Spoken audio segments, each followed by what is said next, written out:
Okay, today we are going to talk a little bit more about mini systems.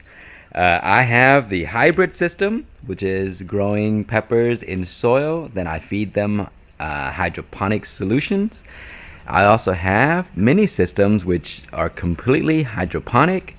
And there's a few questions that people have asked over the past few months when I post these videos. And that is the lighting system. What am I using? That one there, I use the Arrow Garden. You see that? So that's the Arrow Garden right there. I have the light pretty low right on top of the plant because this light hood is very weak. I think it's like 35 to 40 watts at the most. And so it needs to be really right on top of the plant.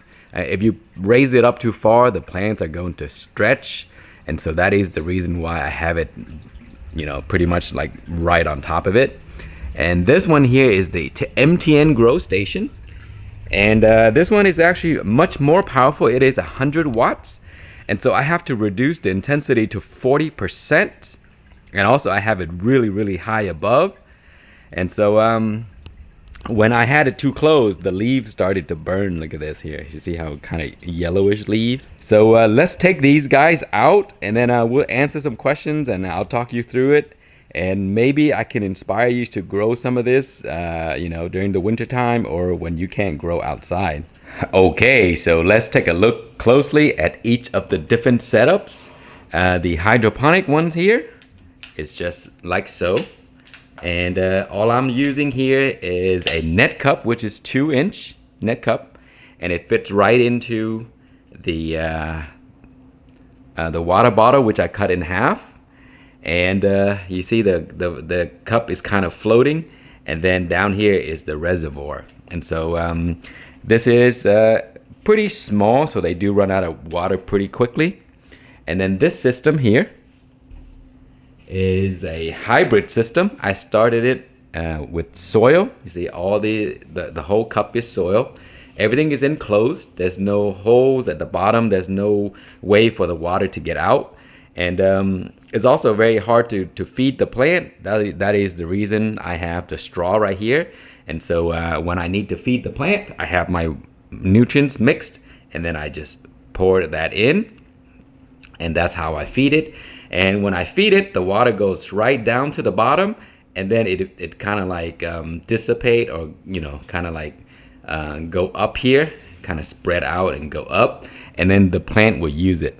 And when I feed it, normally I don't feed it too much. I mean, you kind of know, like, you don't want to put so much water that the plant is like swimming in it. So basically, you just add water so that it can dissolve and be taken up by the roots system pretty quickly. And so you do that every day, and that is the one drawback. And so one of the question is how often do you water these plants? And in this setup, you can probably go 2 days without feeding when the plant gets to this size. So basically you give it a lot of nutrients to around here, and then the water will be soaked up and spread across all of the inner line of the container.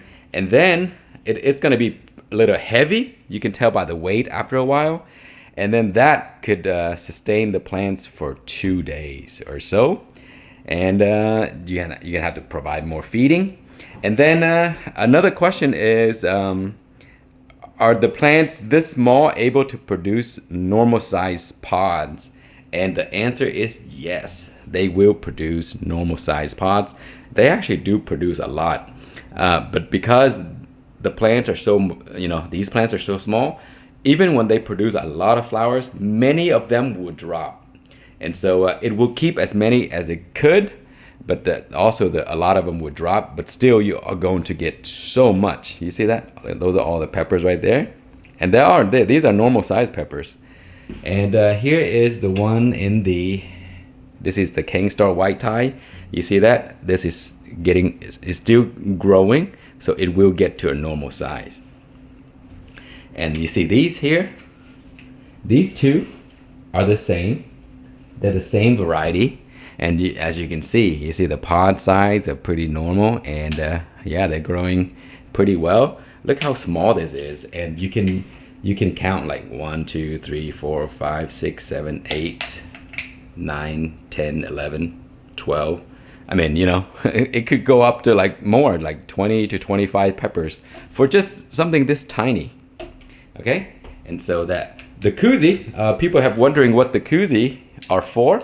The Koozies are just for keeping lights from penetrating through into the nutrients. It reduces the chances of getting algae. You will still get algae because, you know, the algae can spread from the top into the reservoir. And if you don't want algae, you can do something like this. You see here, there's pebbles on top.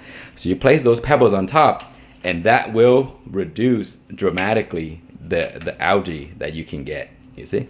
So, you know, just check on these. If you get algae, that's no big deal. Just clean it out every few so often, and make sure that the roots are nice. They're easy to clean because you can just pull it up, you see? And then just rinse the whole container, rinse the roots, and then you're all set and you can put it back. Okay, so another question is, how long do I run the lights? And normally I run it for around 10 hours every day. And so, you know, it turns on by itself and it turns off by itself. People have often asked, does it matter when the lights turn on and when it turns off? It really doesn't matter. You can turn it on in the evening and then off in the morning, or vice versa. It does not matter. The plants kind of get adjusted, so if it gets 10 hours a day, it's all set. So I run my light in the garage in the nighttime because the garage can get really hot. And so it runs at night, and then in the morning it turns off. But in the house, I just run it normal time, so 10 hours a day. And let's see what other questions they have. Do I prune? And I mentioned this many times. I prune very often when it comes to growing plants this size. And the reason is I try to keep them small. And if you don't prune them, for example, this is the one that I did not prune. You see it? I just left it growing, and this is the Kangstar White Tie. And it just grows up. It grows up, and then it starts to fruit. And it fruit at the top. And it's still gonna remain small, but then all you get is a little bundle right here. The size, you know, won't grow because all the energy is focused here. So sometimes the size grow a little bit, you know, you see, there's only a few, and then that's it. But most of the energy is gonna be right here, and it'll just be like that. And so that is the reason why I prune it. So I cut the top off. And so, for example, if I want to prune this one, I'll just cut this area off right here. And what that does is it forces the sides to grow, you see? And so this one is the one that I pruned. I pinched the top off. And then same with this, I pinch the top off, and then the sides start to grow, you see it? And so with the sides, I get more of the pods. And then same with this, you see it? I prune the top, and then it forces all of these sides to grow.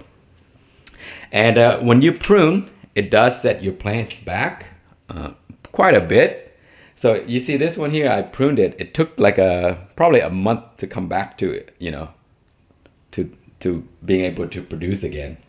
And so it does set your plant back. This one also has been pruned. And sometimes you don't have to prune at all. Like, for example, this one, I did not prune anything, and this is a super hot, guys. And so it started out with the branch right here, along with the middle branch, and then it kind of turns into a Y here, and then the Y would turn into a Y again, and then that Y would turn into a Y again. So sometimes you don't have to prune at all. So it kind of depends on variety, because certain varieties produce very quickly, like the Kangstar White Tie. It produces so fast, and so once it started to produce, it stays like that. And you know, so you can also pluck the flowers off. That's another way to not prune. You just pluck the flowers off, and then the plants will grow. But as I mentioned, it can grow very, very tall if you don't prune it. And so pruning does keep the plant, you know, kind of like in a controllable size. And for this one here, it before it got to the full size, it started to flower already.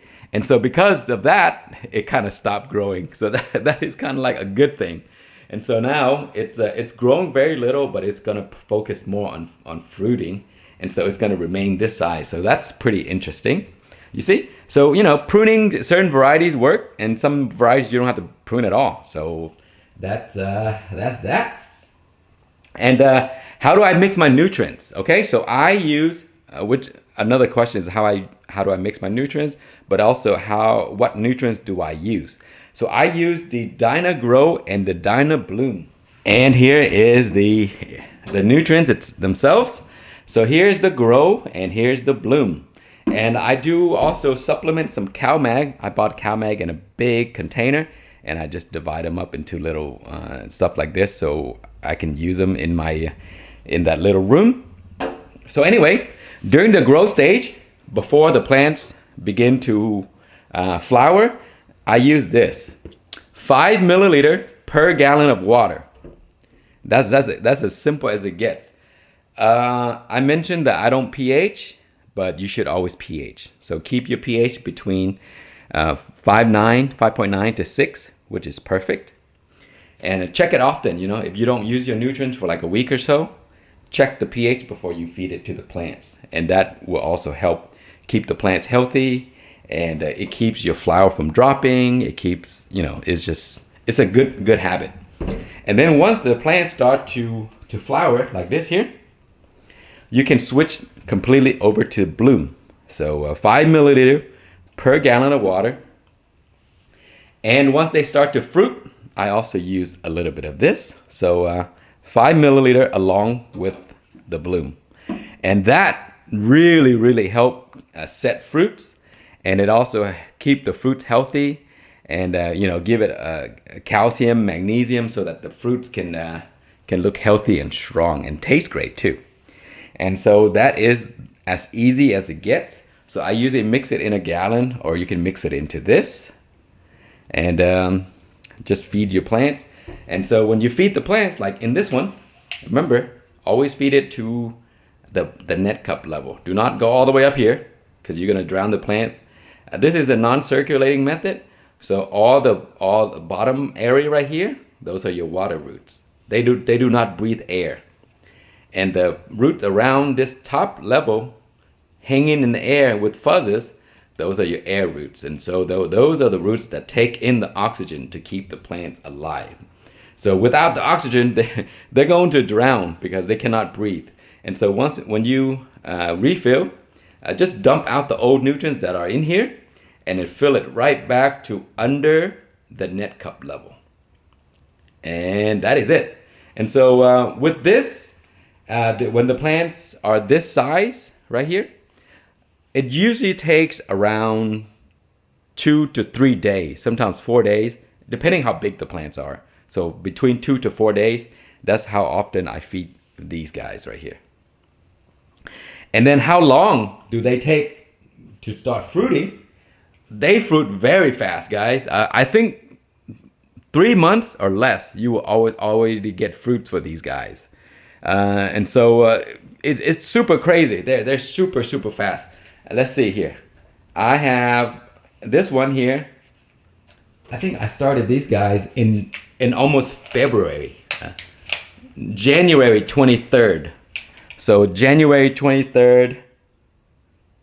Yeah, it's like I said, it's around between within 3 months or so, and that's super fast. If you grow these outside, it'll take 5 to 6 months for the plants to produce a lot of peppers. You may see peppers or flowers very soon, but when you take it outside, you expose them to certain conditions, and some of the flowers may fall off. The plants will continue to grow. There's all kinds of different things that may affect the plant outside. So for me, on average, it's between 4 to 6 months outdoors before they produce. But indoors, 3 months, you're gonna get fruit already. And so that they're super fast. And once they start to have flowers, it takes around a few more weeks for the fruits to be ready to use. So like up to a month. Like once you see flower, 1 more month after that, you can start harvesting. So yeah, that's how fun the experiment has have been, and I hope you will try some of these. Oh, another thing that I do is I stabilize my crosses using this method, because you can take the plants and grow it to fruiting stage within 3 months or so, and so you can do 2 to 3 seasons in indoors, and so you can stabilize your crosses very fast. Another thing is I grow multiple varieties. Like this is a white Thai and this is the Lingria, and then I'll use the pollen to cross with each other. And when you do that in this method, the success level is so high. It's very controlled. The climate indoors, are very consistent all the time. So crossing is just a super easy task, and you're guaranteed really good success. I mean, I think I got like 90% success every time I do crosses. Of course, with compatible varieties. If you crossing uncompatible varieties, it's gonna be, your success rate is gonna drop. So, like chinense with chinense, Thai with Thai, annuum and all that stuff with annuum, your success rate is gonna be like 90%. It's ridiculous how fast it is, or how easy it is. And then once you get the seeds out, you can take it and then grow it right away. Grow a whole bunch, like 5 or 6 of them, and then when those 5 or 6 grow, you pick the best looking ones, best tasting one, most colorful or traits that you like. Then grow it again, and then continue the process, and then you can also stabilize it very quickly. So it is amazing. I love doing these type of grow. They're so fast, they're so easy, they're so fun. The only drawback is the constant watering that is required. So because I have a lot of time now, so I'm able to do this.